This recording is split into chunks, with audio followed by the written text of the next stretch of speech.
Hi, it's me again with Corel Draw Tips and Tricks, and today's video is going to be about how to make the same fill and the same outline on different size and shapes of objects and colors.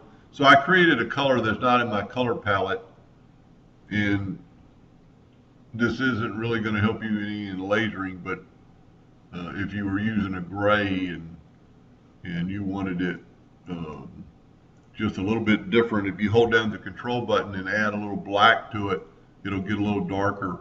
So if you're playing with colors, you can get colors in between colors. And then right here, if you hold down your shift key and your right arrow mouse button and drag it over, it will put that same color in that other object. There's other ways to do it with the eyedropper tool, but this is pretty quick. Now we've created an outline that it's a really weird, it's rounded it off, but we're gonna make it anything you want, but you could, if you had a specific outline, and I've got it scaled with object, and you can see it's quite a bit thicker than the other outline. Well, this time hold down your Alt button with your right mouse button and drag it over, and it'll make that object the same without having to go through and change it. Without having to go through and telling it the number and everything.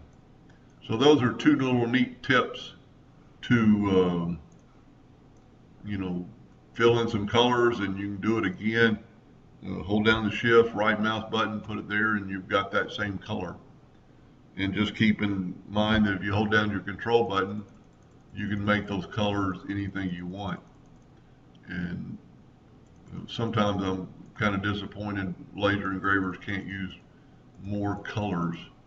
But when you're drawing something to send something to a customer, I do it all the time, and I go, this is what your wood plaque is going to look like, and I kind of get it close to the color of the wood that I'm going to use or the plaque. But anyway, I hope that helped a little bit. Thank you for watching.